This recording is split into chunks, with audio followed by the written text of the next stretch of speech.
What up guys, Vico here. Today we're going to talk about what to do when a prospect asking you for a reference or referral or some sort of case study before they move forward or buy your products or services. And it's very hard. It's very hard when you're just starting out and you don't have any of those sort of things. And you're always asking yourself, what are you going to do? Are you going to lie? Are you going to be like showing fake testimonial? No. All right, so we're going to break you down through this couple of strategy that we deploy for our new student, and they actually implement and follow our procedure and our strategy, and they actually land client using the exact strategy that we're going to show you. And before I actually show you, we actually have a Facebook group, so make sure you check the link in the description and subscribe if you like more video like this. Hey John, sorry for the late reply. In this video, I want to talk to you how to handle people concerned when it comes to asking you for like reference or testimony and all that stuff when you first start your agency. And yeah, it's a hard one. To be honest, I'll tell you, like, it's really hard for me when I first start. But when you get your first testimonial and all that stuff, just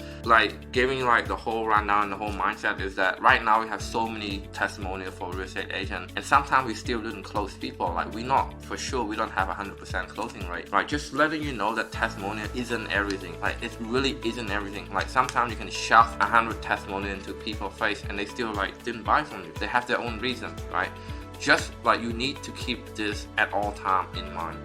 But without further ado, I want to explain to you, before we get started, I want you to actually bring you back to the fundamental. We have 3 stages of the sales process, right? One is the inbox, which is the appointment set. This is when you like DM them. So I'm just gonna say outreach, which is OR. So this is when you message them Facebook or on LinkedIn or whatever. And then this is the qualified call, which is call 1, and then which is the demo call 2, which is the actual closing. So you may get this question in any of this stage. That's why I want to explain to you one by one so it makes sense, right? Let's just zoom out a bit. So you might get this question in all of the stages, right? So first of all, let's talk about the messaging stage, when you message them on LinkedIn or Facebook or any platform or email. I want you to understand our messaging script. So the frame we have here is like, we're looking for a partner who can take on more work. Based on the script we have, you should not get this at all, right? At all, you shouldn't get this. Like if someone said, we're looking for a dentist, like we're looking for a partner right now who can take on more work, and we just want a quick 10-minute talk. Like why would anyone ask you for a referral? It just like doesn't make logical sense. Like let's say you're a dentist, someone said, hey man, do you do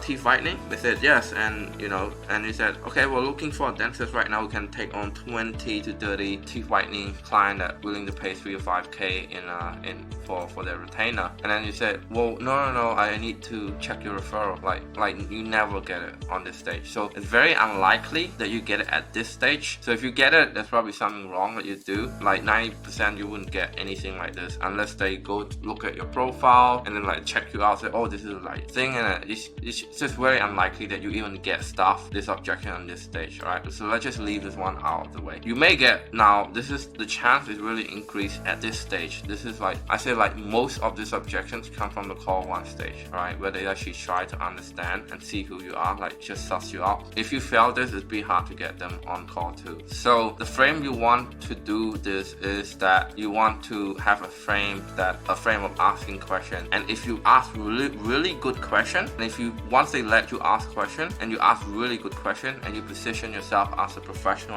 and an expert, you can do a lot of damage at this one. Like they probably like forget about this one already. Like so they may ask you that in the beginning, or like what, like who have you worked with? What, do you have any reference, someone that I can call? But if you ask them like really good question, they like most likely from my experience, like they will forget about this whole thing at the end, because they feel trusted, they feel like they're being heard, and they feel that you're a professional. They literally forget about the whole thing. So what you want to do here is that this is really circumstantial. So for your case, you are a digital marketing agency yourself, so you want to be like using those leverage in your disposal. So we're actually a digital marketing agency, and we've been doing this for like the last 5 years, and we're just like moving into like the real estate industry. Really what I want to do, John, is I want to ask you a couple of questions first to understand a little bit more about your business, so I can find out if we can even help you in the first place. And they say yeah, and then you you go with your question. Like, this is very circumstantial because, like, John, right now you're a digital marketing agency and you do have experience with website building and stuff, but you haven't have any case study for real estate agent. So you want to be using your 5-6 year of digital marketing experience as your leverage. And let's say if you're brand new, like you have like no digital marketing experience, that's gonna be a hard one, right? You're gonna be like using other frame. You say, okay, you know, we're looking for we're looking for a client right now who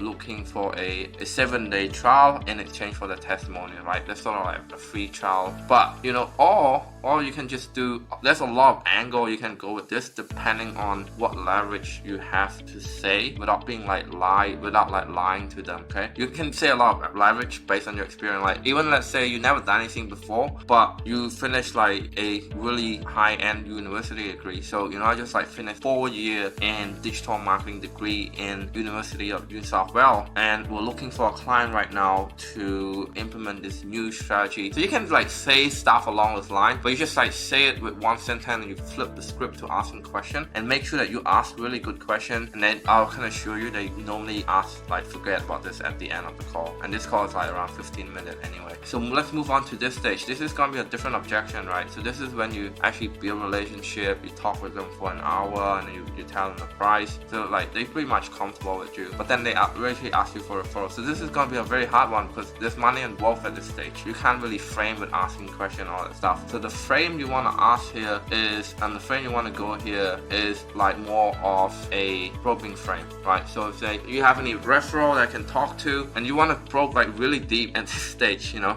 say, okay, when you said you need to talk to a referral, what do you mean by that? Like, just so you know, I can point you to the right direction, or maybe to the right person. What question would you be asking him or her? Whatever answer that they give, you want to take note of that like immediately and actually try to address that in there. Like, for example, like most of the question I get is like, you get like maybe like 1, 2, or 3 things like, oh, I just want to see how it go after 6 months of working with you. Oh, okay, makes sense. So you actually want to see like what's that look like when it comes to working with us for the next 6 months. So let me tell you, so the first month we're going to do this and this, and then month 3 we're going to do this and this, and at month 5 and 6 we're going to do this and this. Okay, so now that's answered their concern. Now they don't need to call anyone now. You really want to understand what are they going to be asking them on the phone. So what question would be, just so we know here, and you want to be very soft, what would you be asking Henry when you were going to be on the phone with him? And he said, oh, I just want to know like what is the ROI is like. Actually, you shouldn't be. I don't think anyone would ask that, because in our testimonial video we have a clear ROI thing. We normally say like 2 listings in 7 days or 3 listings in 14 days. The ROI is normally in the testimonial. If anyone said, oh, I just want to ask what the ROI like, I would just pull up the video and just like play the video in front of them. What is the other one? They just want to see what's their experience like. I'll just pull up the video and I just play in front of them, because they normally state their experience. But obviously, so I'm sorry, I did go off track for the last couple of minutes about playing the video. Mostly if you're asking this question, you don't have a video anyway, so you can't really, it's not relevant for you. Let me get this straight. So the important thing to handle this in the first place is to really avoid it. By avoiding it, means practicing your questioning and practicing your authority and your confidence in the beginning of the call. If they feel that you're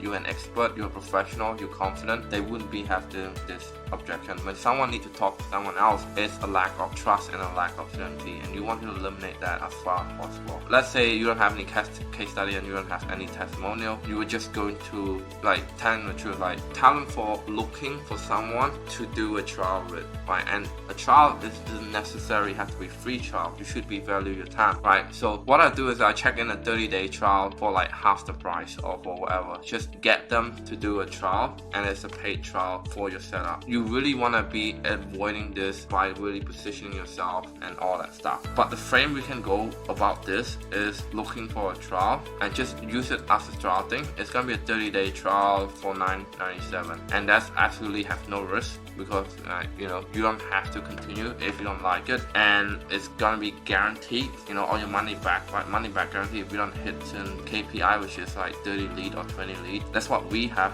as our KPI. Those guarantees gonna bring them certainty and gonna bring them confidence, right? But look, just keep in mind from what I said in the beginning of the call, you can have 100 testimonials and they still not buy from you. So having confidence, having certainty when you show up in that call is way more important than try to figure out all of this stuff, right? But anyway, just to answer your question, and the last part, you can position it as a low risk commitment trial with backup guarantee. And if you read this book, $100 million offer, is that if an offer have enough certainty and confidence to back it up, they will buy even without knowing you. For example, let me say if someone well known like Bill Gates come in and offer you $10 investment, and that will guarantee to exit to $20, you would just buy it without any phone call or rapport building and all that bullshit funnel. Because first of all, you trust Bill Gates, right? Bill Gates is a well-known guy. Second of all, it's like guarantee, like if you have it in a contract and we both signed it and you have your bank detail in it to transfer that $20, it's a risk-free. But this is like just an example, right? You want to be setting up your position, your trial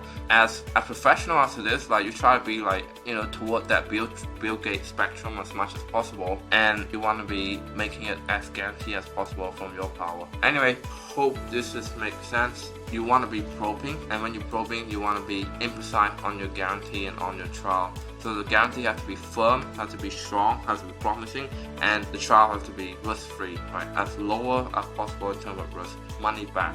Really don't recommend that you guys do free trial here. But anyway, if you have any other questions, leave it in the comment, let me know.